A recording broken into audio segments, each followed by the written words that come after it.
이와 같이 그 밭과 거기에 속한 굴이 해쪽 속으로부터 아브라함이 매장할 소유지로 확정되었더라. 아브라함이 나이가 많아 늙었고 여호와께서 그에게 범사에 복을 주셨더라. 아브라함이 자기 집 모든 소유를 맡은 늙은 종에게 이르되 청하건대 내 허벅지 밑에 내 손을 넣어라. 내가 너에게 하늘의 하나님 땅의 하나님이신 여호와를 가리켜 맹세하게 하노니 너는 내가 거주하는 이 지방 가나안 족속의 딸 중에서 내 아들을 위하여 아내를 택하지 말고 내 고향 내 족속에게로 가서 내 아들 이삭을 위하여 아내를 택하라. 종이 이르되 여자가 나를 따라 이 땅으로 오려고 하지 아니하거든 내가 주인의 아들을 주인이 나오신 땅으로 인도하여 돌아가리이까. 아브라함이 그에게 이르되 내 아들을 그리로 데리고 돌아가지 아니하도록 하라. 하늘의 하나님 여호와께서 나를 내 아버지 집과 내 고향 땅에서 떠나게 하시고 내게 말씀하시며 내게 맹세하여 이르시기를 이 땅을 내 씨에게 주리라 하셨으니 그가 그 사자를 너보다 앞서 보내실지라. 네가 거기서 내 아들을 위하여 아내를 택할지니라. 만일 여자가 너를 따라오려고 하지 아니하면 나의 이 맹세가 너와 상관이 없나니 오직 내 아들을 데리고 그리로 가지 말지니라. 그 종이 이에 그의 주인 아브라함의 허벅지 아래에 손을 넣고 이 일에 대하여 그에게 맹세하였더라. 아멘. 이번 주에 토라 포션의 제목은 하예이 사라입니다. 이 하예이라고 하는 것은 히브리어 동사인 이 하야에서 나온 것인데 이것은 그 존재한다, 산다라고 하는 뜻입니다. 그래서 예전 개역 한글 성경에서 사라의 향년이라고 번역된 이 창세기 23장 1절의 말씀과 연결된 제목이죠. 그래서 오늘 이 성경의 본문에서는 사라가 누린 햇수라 이렇게 되어 있는데 그것도 역시 이 하예이라고 하는 사라가 살았던 날들에 대한 말씀이고요. 사라의 죽음의 이야기를 삶의 이야기로 표현하고 있는 제목입니다. 그러니까 사라가 사실 죽은 이야기죠. 그래서 127년을 살고 사라가 죽었다라고 하는 데에 그냥 죽어서 다 끝났다 이런 이야기가 아니라 사라가 100년과 20년과 7년을 살았는데 100년이라고 하는 숫자는 사라와 아브라함이 아들 이삭을 낳기까지 기다리고 또 하나님의 말씀에 순종한 그런 시간들이죠. 20이라고 하는 숫자는 모리아산에 장성한 청년이 되어서 이제 아브라함과 함께 올라가서 자신을 그렇게 묶어서 하나님 앞에 드린 그 이삭을 키워내기까지의 시간입니다. 또 7이라고 하는 숫자는 완전함을 뜻하죠. 그리고 그 이후의 삶에 대한 이야기일 것입니다. 그래서 100이라고 하는 숫자는 충만의 숫자이고요. 20이라고 하는 숫자는 힘, 우리의 어떤 젊음, 힘에 관한 숫자이고 7이라고 하는 숫자는 잘 아시는 바와 같이 완전함 가운데 행하는 그러한 숫자라고 할 수가 있겠습니다. 그래서 히브리어의 그 문장들을 보면 100년을 살았고 20년을 살았고 7년을 살았다라고 이게 분리되어서 이렇게 표현되고 있고요. 이것이 사라가 누린 삶이다라고 말씀을 하고 있습니다. 그래서 사라의 삶에 대한 이야기입니다. 하야, 사라의 삶.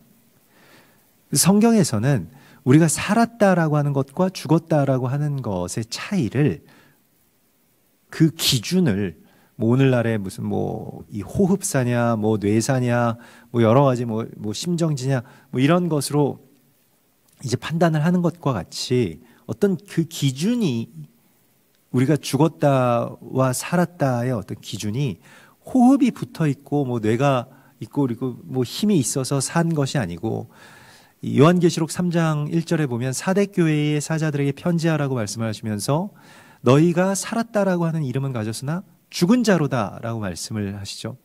왜 그렇게 말씀을 하셨습니까? 그 기준이 무엇일까요? 내가 하나님 앞에서 행위의 온전함을 찾지 못하였기 때문에 너는 지금 살아있지만 사실은 죽은 것이라고 말씀을 하시죠.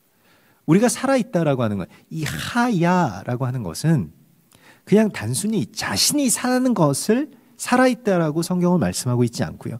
이 하야라고 하는 단어의 또 다른 뜻은 살리다, 생명을 주다, 혹은 죽어있는 것을 다시 되살리다라고 하는 그런 뜻을 갖고 있습니다. 그래서 부활의 통로가 되는 삶, 누군가를 살리는 삶, 그것이 바로 삶이라는 것이죠. 실제로 이게 죽음이라고 할지라도 오늘 사라의 죽음인데 사실은 우리가 제목을 붙인다라고 한다면 사라의 죽음, 사라의 장례 뭐 이렇게 붙이겠습니다마는 성경은 오늘 우리에게 그것이 사라의 삶이었다라고 말씀하십니다. 그 죽음이요. 사실은 사라의 죽음을 통해서 어떤 일이 일어나게 됩니까? 헷 족속에게서 최초로 가나안 땅의 그 유업을 사게 됩니다. 그런데 그 땅은 헤브론, 마므레, 막벨라굴이었습니다. 헤브론이라고 하는 것은 이제 사귐이라는 뜻이고요. 교제, 사귐, 또 연합과 깊은 관계가 있습니다. 그래서 아브라함이 이 마므레의 형제들과 이 에스골 형제들과 함께 연합한 곳이 바로 헤브론이죠. 그래서 거기서 318명의 이 아이들을 기르면서 또 하나님 앞에 봉헌하고 또 그 땅을 회복하기 위한 그런 거룩한 군사들을 키워낸 곳이 바로 헤브론입니다. 근데 그 헤브론을 이제 마므레라고 표현을 하고 있는데 헤브론은 곧 마므레더라 이렇게 말씀을 하시는데 그 마므레라고 하는 말은 무엇이냐면 그 마므레의 뜻은 이제 활력, 생기 이런 것을 뜻합니다. 그래서 힘이 나고 활력이 있고 뭐 어떤 그 정력 이런 것도 마므레라고 하는 말에 포함이 됩니다. 그래서 이게 하나님이 주시는 어떤 힘을 의미하는 것이고요. 또 그 안에 이 마므레라고 하는 그 이면에는 마라라고 하는 그 어원이 있는데 그 마라는 이제 고난, 쓰다, 고통당하다 뭐 이런 뜻을 갖고 있습니다. 그래서 그 우리가 힘이라고 하는 것이 그 이면에 또한 그러한 이 고난이 있고 또 그러한 어떤 쓴 담즙들이 나오는 것을 그 고난의 담즙이 곧 가장 향기로운 그 향유가 되는 바로 그 이야기를 우리가 성경 안에서 만나게 됩니다. 사라의 일평생이 뭐 평탄한 것만은 아니었겠습니다만은 아브라함과 함께 이제 혼인의 이 언약을 맺은 뒤에 살아온 이 인생의 모든 여정들이 마치는 지점에서 마침내 평생을 꿈꾸어왔던 가나안 땅을 그렇게 사게 됩니다. 사실 땅이라고 하는 것은 오늘날에는 뭐 이 부동산의 개념으로 재산의 개념입니다만은 그 고대 이 가나안 땅, 이스라엘 땅에서는 뭐 지금도 그렇습니다. 땅을 판다라고 하는 개념을 갖고 있지 않습니다. 그러니까 땅을 살 수 있고 팔 수 있는 것이라고 하는 생각 자체를 하지 않는 것입니다. 우리 물이나 뭐 공기나 뭐 햇빛처럼요. 땅이라고 하는 것은 하나님께서 주신 사명이어서 지켜야 되는 것이지 팔 수 있는 어떤 그러한 성질의 것이 아니라는 것입니다. 우리가 잠깐 이것을 위임받아서 지키고 있는 것뿐이지 내가 주인이 아니기 때문에 내가 마음대로 팔 수 없는 것이죠. 근데 그게 바로 땅의 기본적인 개념이고요. 또 희년의 아주 가장 근원적인 개념이라고 할 수가 있겠습니다. 그런데 땅을 누군가가 이제 차지하면서 살아가죠. 그래서 그 땅을 다시 사야 되겠는데 헷족속은 계속 거듭해서 아브라함에게 이 밭을 주겠다라고 하죠. 막벨라 굴 가지십시오. 그냥 공짜로 드리겠습니다라고 하는데 아브라함은 굳이 돈을 주고 이걸 사겠습니다. 계속해서 그렇게 이야기를 합니다. 땅의 매매라고 하는 것은 혹여 이제 그 불가피하게 땅을 팔아야만 하는 상황이 있게 되면 그것도 굉장히 불행한 일입니다만은 팔되 같은 족속에게만 팔 수가 있었습니다. 그러니까 헷 족속이 만일 히브리인, 이 이방인이 저 물 건너서 온 저 히브리인에게 이 땅을 판다라고 하는 것은 굉장히 수치스러운 일이고 있어서는 안 될 일로 그러니까 말 그대로 그냥 매국과도 같은 것이죠. 외국인에게 땅을 팔지 않겠다라고 하는 것입니다. 계속 우리의 땅으로 이걸 지켜가겠다는 것이죠.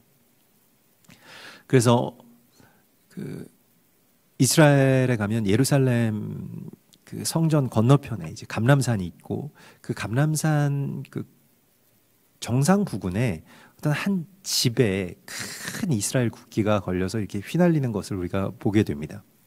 근데 그 지역은 뭐 이스라엘이 다 아시다시피 이제 팔레스타인과 그 유대인들이 계속 분쟁을 하고 있고 거기서 이제 팔레스타인 사람들이 굉장히 이스라엘을 증오하는 그 팔레스타인 강성 팔레스타인 사람들이 살고 있는 곳이 이제 감람산 그 자락 그러니까 그 감람산 위에서부터 그 뒤로 이제 그 말하자면 뭐 서안 지구라고 웨스트뱅크라고 하는 그러한 그 경계선이 됩니다. 그래서 이 감람산이 팔레스타인 아주 강성 지역인데 예전에 그 뭐 이 시세 뭐 그 땅의 가치보다 훨씬 더 많은 돈을 주고 이 집을 사고 싶다. 어떤 한 유대인이 그래서 팔레스타인 사람에게 이 집을 샀는데 그 팔레스타인 사람이 그 집을 팔고 거기서 도망갔습니다.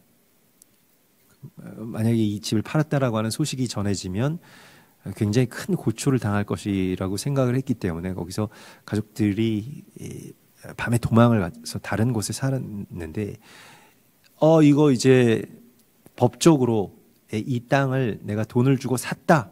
유대인이 딱 샀다라고 하는 소식이 전해지자마자 팔레스타인 사람들 들고 일어났죠. 그래서 그 저녁에서 들고 일어나서 그 이 토지, 이 땅을 판 그 팔레스타인 사람을 찾아내서 그 사람을 처형시키고 계속 그 감람산 정상 부근에서 그 집 앞까지 계속 그 차에 그 시체를 매달고 끌고 다니면서 욕을 보였다라고 하죠. 지금도 그 집은 이스라엘 군대가 이렇게 경계를 서면서 이스라엘 국기를 그렇게 개양하고 있는 그러한 뭐 거대한 개양대와 같이 그렇게 되었는데요. 돈을 주고 산다라고 하는 것은 그냥 받는 것과 무엇이 차이가 있냐면 이것이 후손 대대로 완전한 소유가 됩니다.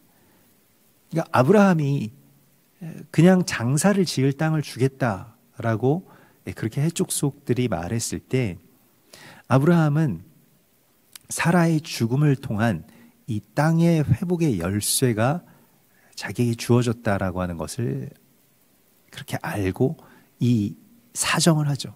그래서 그들 앞에 계속 몸을 굽히면서 이 땅을 좀 팔아달라라고 이야기를 합니다. 해족속들도 관계가 아브라함과 좋았죠. 헤브론에서 굉장히 좋은 어떤 그런 관계들을 갖고 있는데 그래서 아브라함이 하나님께서 세우신 지도자라고 그렇게 해족속이 표현을 합니다. 근데 파는 것은 명분이 있어야 되잖아요. 사라의 죽음이 드디어 그 명분이 되는 것이죠. 그래서 사람이 죽고 또 그가 장사하고 또 영원히 그것이 우리가 무덤이라고 하는 것도 그냥 그게 뭐 이 무덤자리가 뭐 영원할 것 같지만 우리 뭐 이쪽 이 용인 지역에도 명당이라고 다들 이렇게 무덤 썼던 그 무덤들이 이제 다 아파트촌으로 변하는 것을 우리가 이제 봅니다. 그래서 이 무덤이 그냥 단순한 무덤이 아니고 막벨라 굴 그 지역은 뭐 꽤 넓은 어떤 그러한 땅입니다. 그래서 그 땅 전체를 이제 아브라함에게 파는 것인데, 그래서 아브라함 당대의 어떤 이야기일 뿐만이 아니라 그 후손들 계속해서 영원한 유업으로 이것을 확정시키는 그러한 일이었고요. 또 그 곳을 아브라함이 가나안 땅의 어떤 전역을 다 두루 다녀보지 않았겠습니까? 그리고 오랫동안 기도하고 기다려왔던 바로 그 땅을 얻게 되는 이야기입니다. 그 땅의 이름이 막벨라라고 합니다. 그래서 막벨라는 이중이라는 뜻을 갖고 있습니다. 이중에, 그래서 무언가 이중의 의미를 갖고 있는 땅이라는 거예요. 그냥 세상 사람들이 들어가다가 막히는 어떤 동굴 이지만은 그러나 그곳이 잃어버렸던 에덴으로 들어가는 입구다라고 그렇게 전해집니다. 히브리인들이 그렇게 믿고 있죠. 에덴의 입구를 아브라함이 마침내 찾아냈고 그곳에 대해서 계속 소망하면서 그곳을 열게 해달라고 기도하는 바로 그 장면입니다. 그런데 에덴의 입구라고 하는 것은 그냥 영적인 것만은 아니고 에덴이라고 하는 그 실제의 땅의 회복과 이 영적인 이 입구가 이중으로 연결이 되어 있다는 거예요. 서로 영향을 주고받습니다. 그러하기 때문에 이 약속의 땅을 향해서 나아가는 그 아브라함의 오랜 여정, 그리고 그의 아내인 사라의 삶과 죽음을 통해서 이 땅을 열게 됩니다. 그곳이 막벨라죠.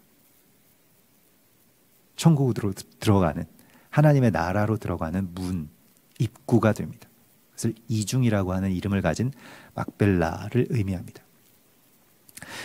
그래서 우리가 하나님의 나라라고 하는 것을 예수님께서도 자기의 소유를 다 팔아서 사는 것이라고 말씀을 하시고 있고요.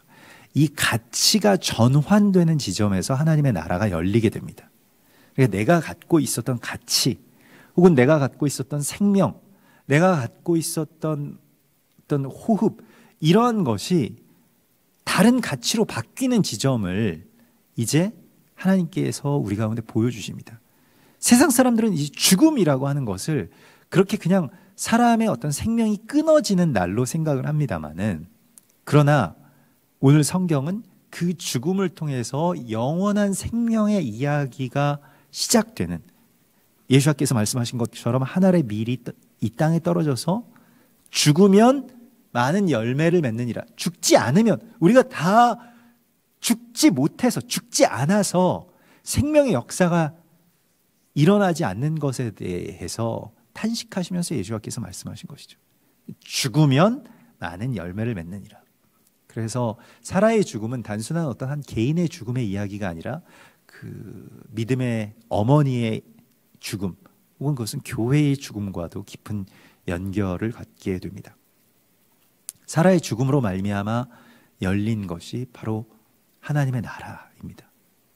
교회가 이 땅 가운데 하나님의 나라를 침투시키는 데 있어서 무엇을 통해서 그러한 일들이 이루어지는지, 죽음을 통해서죠. 물론 그 죽음이 있기 위한 또 삶의 이야기가 있어야 되는 것이고요. 흥왕하여 부흥하고 성장하고 또 전하고 또 힘을 내고 그러할 때도 있습니다만, 또한 핍박받고 어려움을 겪고 그러면서도 또 그 피로 인하여서 하나님의 거룩한 나라의 그러한 하나의 미랄과도 같이 죽는 그 이야기들을 통해서 하나님의 나라는 이 땅 가운데 계속해서 들어오고 있는 것입니다.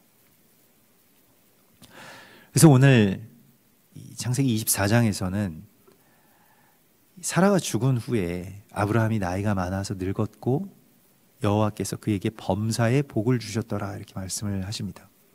아브라함에게 주신 이 범사의 복이라고 하는 것이 무엇일까요?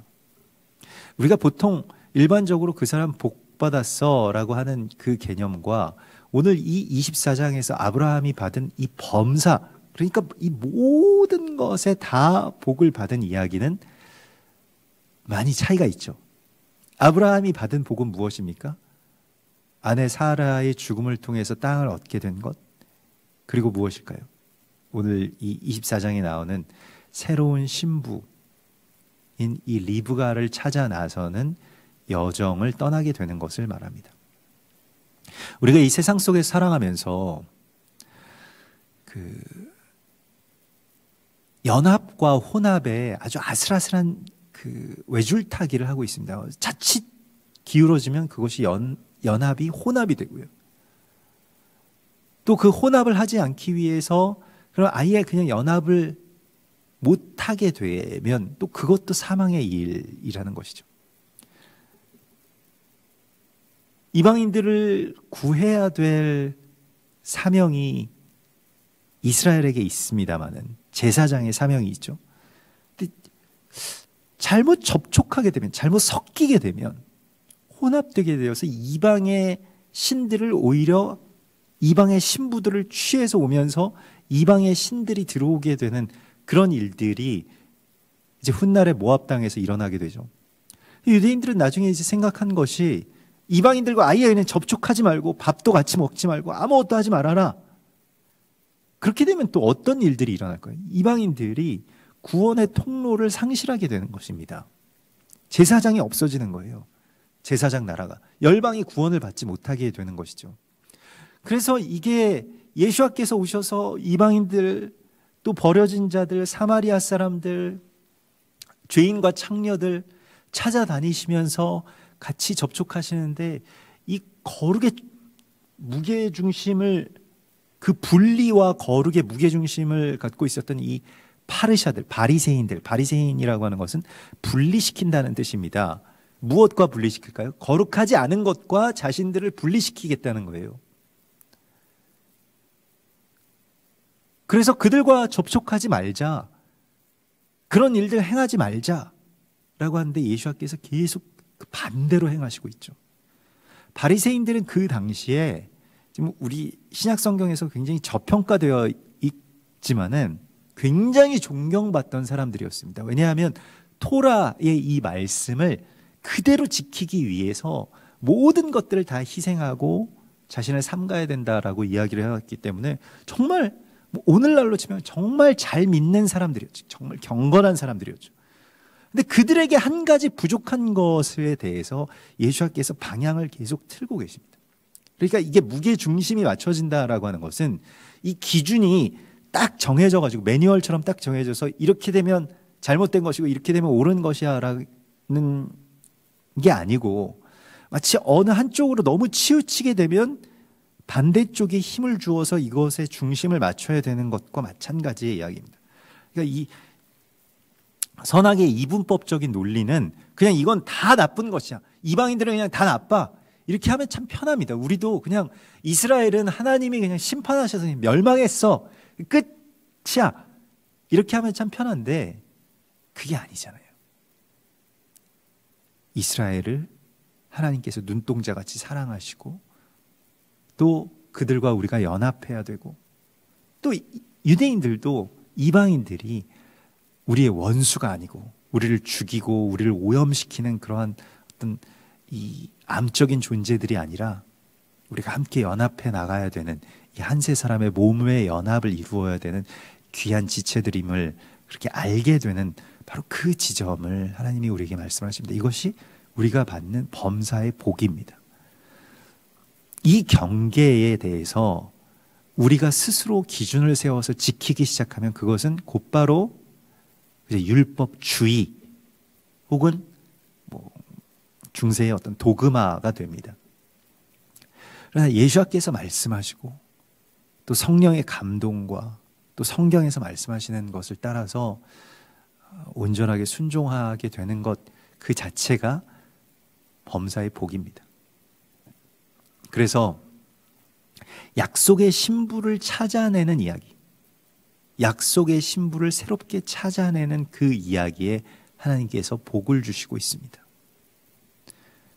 우리가 받아야 할 복에 대해서 또 우리가 구해야 할 복에 대해서 오늘 하나님께서는 그 신부를 찾는 이야기로 우리에게 말씀을 하십니다.